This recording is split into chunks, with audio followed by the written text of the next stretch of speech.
સુરત લીંબાદ વિસ્તારમાં આવેલ ક્રાંતિનગર ઝુંપડપટ્ટીમાં અસામાજિક તત્વોનું તોફાન. રાત્રે 2 4 વ્હીલ વાહનોને લગાવી આગ. સુરત લીંબાદ વિસ્તારમાં આવેલી ક્રાંતિનગર ઝુંપડપટ્ટીમાં રાત્રે 2:30 કલાકની આસપાસ એક ચોંકાવનારી ઘટના બની, જેમાં અસામાજિક તત્વોએ 2 વાહનોને આગ લગાવી દીધી હતી.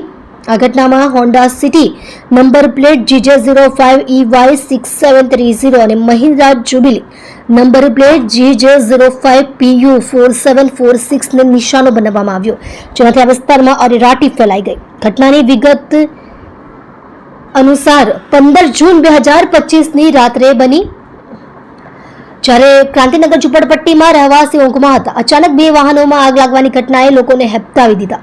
સ્થાનિક લોકોએ જણાવ્યું કે આ અસામાજિક તત્વોએ રાત્રે ગુપ્ત રીતે આવીને આ વાહનોને આગ ચાંપી હતી અને ઘટનાસ્થળેથી ફરાર થઈ ગયા હતા.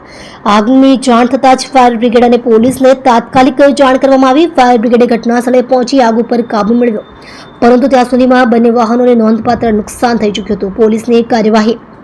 લીંબાદ પોલીસે ઘટનાસ્થળે પહોંચીને તપાસ શરૂ કરી છે. પોલીસે આસપાસના સીસીટીવી ફૂટેજ ચકાસવાની કાર્યવાહી હાથ ધરી છે.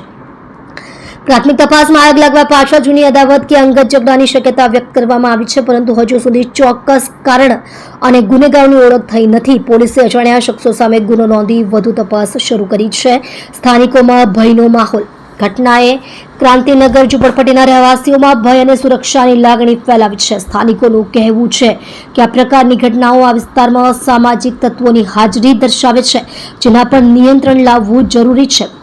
ઘણા રહેવાસીઓએ પોલીસ પેટ્રોલિંગ વધારવા અને આ વિસ્તારમાં સીસીટીવી કેમેરાની સંખ્યા વધારવાની માંગણી કરી છે. વાહન માલિકોની નુકસાનમાં આગમાં સળગી ગયેલ બંને વાહનોના માલિકોને મોટું આર્થિક નુકસાન થયું છે. હોન્ડા સિટી અને મહિન્દ્રા જ્યુબિલી જેવા વાહનોની કિંમત લાખો રૂપિયામાં હોવાથી આ ઘટનાએ માલિકોને માનસિક અને આર્થિક રીતે હચમચાવી દીધા છે.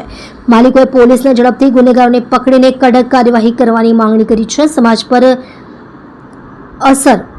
આ ઘટના લીંબાદ જેવા ગીચ વિસ્તારવાળામાં બની હોવાથી સુરક્ષા અને કાયદો વ્યવસ્થાની સ્થિતિ પર ગંભીર સવાલો ઊભા કરે છે. ઝુંપડપટ્ટી વિસ્તારોમાં અસામાજિક તત્વોની ગતિવિધિઓની રાત્રે થતી આવી ઘટનાઓએ સ્થાનિક રહેવાસીઓની ચિંતા વધારી છે. આ પ્રકારની ઘટનાઓ ટાળવા માટે પોલીસ અને સ્થાનિક વહીવટી તંત્રે વધુ સજાગ રહેવાની અને નિવારક પગલાં લેવાની જરૂર છે.